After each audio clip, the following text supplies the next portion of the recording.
okola kyamaanyi okubanga okyekumidde ku projournmediatv. TV ekuwa amawulire agakagwawo era nga munzikirize ntumire ku bantu baffe ab'enjawulo, omuli abantu abali awo e Dubai, abantu abali e Sudan, abantu abali awo e Qatar, Saudi Arabia. Mukola omulimu gw'amaanyi okubanga mwekumidde ku projournmediatv, era tubeebaza okubanga muyina omututuusizza okulikinga, okusubscribinga n'okukomentinga. Mukolera ddala omulimu gw'amaanyi.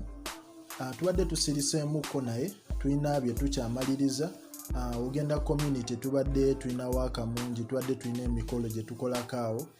Abakilanti badde bangi nga tulina obbawa odelivaringa waako oyo w'abakilanti, kyova olaba tusiriseemuko naye nga twakomyewo. Era essaawa yonna Profit naye agenda kubanga akola story nga walina ozikola lwa nsonga ya mikolo egyo. Kale tweyanziza okubanga mubadde bagumiikiriza, naye muzikirize mbatwale mu story yaffe ey'olwaleero. Ffenna tukimanyi story eno ekooyeza abantu, naye no story woba osoma amawulire waliwo ze bayita developing stories, okitegeera, ne wabaawo ze bayita zi follow up stories. Ogenda okyegendereza nti waliwo story nga teyaggwa ng'esigala egobererwa, oba okitegeera. Era nga mweno story mwe muli ya mwana muwala Rema Namakula. Ffenna tukimanyi nti Kenzo yagamba omukyalo ono yamukola Nika, era Nika oba okumuwoowa, okitegeera.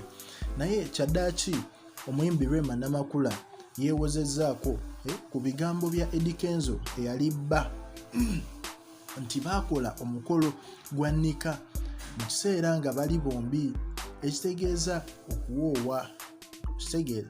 Kinajjukirwa nti oluvannyuma lwa Rema okulaga ensi nti afunye omusajja omulala gwe bayita Dr. Hamza Sebunya.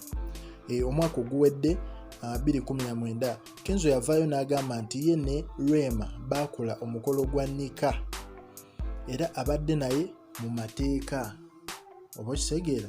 Wabula Rema avuddeyo ku nsonga eyo okusangulawo obulimba bwa mwana mulenzi Kenzo mu bantu. Rema agamba nti ye ne Kenzo mu Uganda amanyikiddwa nnyo kuba basereebu, nga singa omukolo gwa Nika gwakolebwa wakati we ne Kenzo buli muntu yandibadde agutegeerako, oba okitegeera.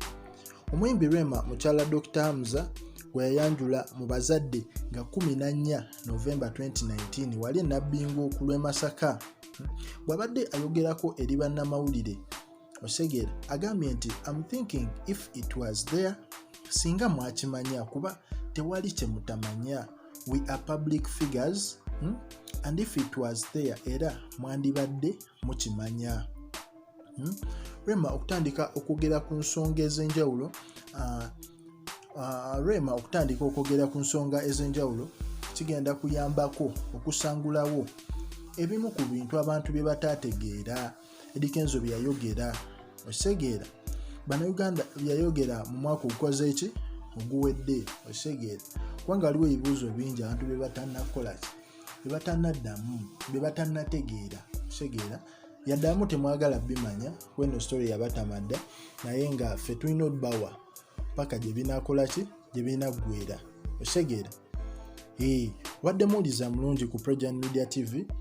Tubagamba nti tubadde tuwumuddemuko olw'ensonga y'emikolo gye tubadde tumaliriza okukebera ku community osobola kuwaaka waffe oyo gwe tuzze tukola, naye nga tukyagendera ddala mu maaso. Ssaawa yonna Profit ajjabba atwegattako okubanga atambuza ensonga eno.